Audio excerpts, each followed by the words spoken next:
End welcome. मेरा नाम है गुणवंत बोरसे। अरे राज मिया जरा हसलो जोर से।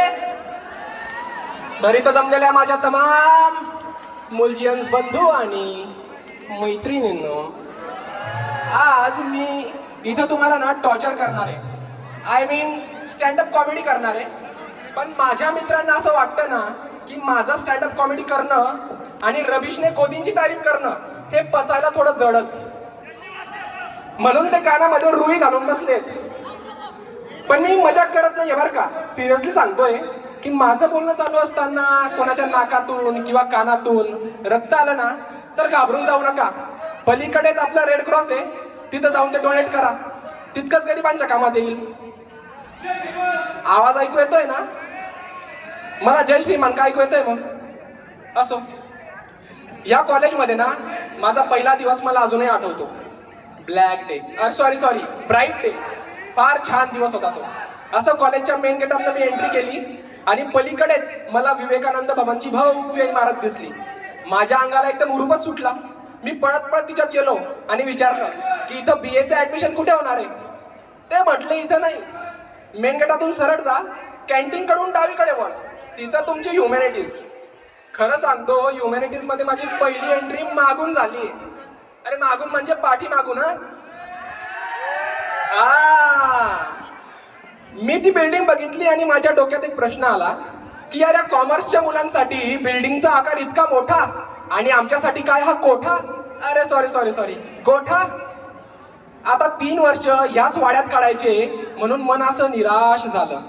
परंतु खरं सांगतो मित्रांनो, 2.5 वर्ष झाले या कॉलेजमध्ये राहून इथल्या हिरवडीमध्ये ना मन असं रमून गेलंय। अरे मी झाडांची गोष्ट करतोय, उगाच चुकीचा अर्थ काढू नका, नाहीतर भारंबे सर मला रस्टिकेट करतील। माझ्या घराकडे ना एक पोलीस काकू राहतात, त्यांची नुकतीच आता ना निर्भया पथकात बदली झाली आहे। माहिती ना निर्भया पथक? बरं, कोणी कोणी फटके खाल्ले त्यांच्या हाताचे? जरा वरती हात करा बरं। कोण कोण? 3 4 5 6। मी नाही रे बाबा, मी त्यातला नाही। नंतर तर त्या काकू मला म्हटल्या की अरे गुणवंत, या मेहरून तलावावर पाखरं काही दिसतच नाही रे सध्या।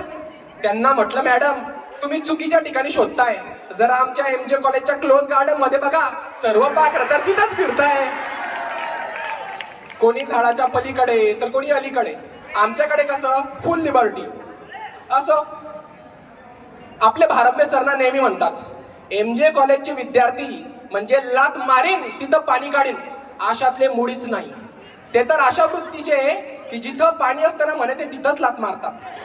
तेव्हा मला समजलं की या पृथ्वीवरचं ग्राउंड वॉटर कमी होण्याची जी काही शक्यता आहे ती फक्त एमजे कॉलेजच्या विद्यार्थ्यांमुळे। आणि तेव्हा ना मला एक बिझनेस आयडिया सुद्धा आला बरं का। एमजे बोरिंग वाले, मशीनची गरजच नाही, लात मारा आणि पाणी काढा। नुकताच रिझल्ट लागलाय ना।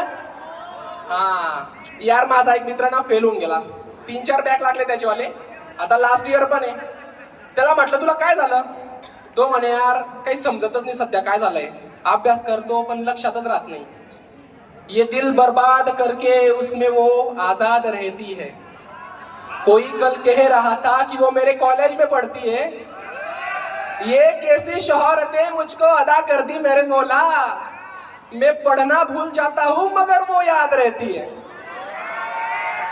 मी म्हटलं बुआ बरोबर आहे, वो अपना काम करती है, तू अपना काम करता है, वो हर बार टॉप करती है और तू हर बार बैक लगता।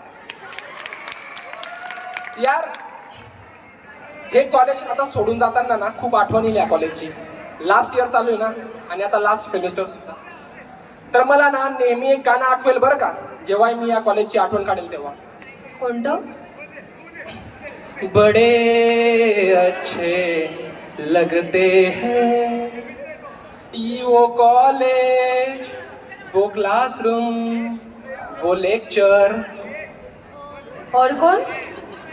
और लेक्चर आधा खत्म होने के बाद आने वाली वो कौन? अरे झोप ग, उगाच चुकीचा अर्थ काढू नको, नाहीतर माहितीये ना भारंबे सर मला रस्टिकेट करतील। अरे आले बघ ते भारंबे सर। कुठे बडा आहे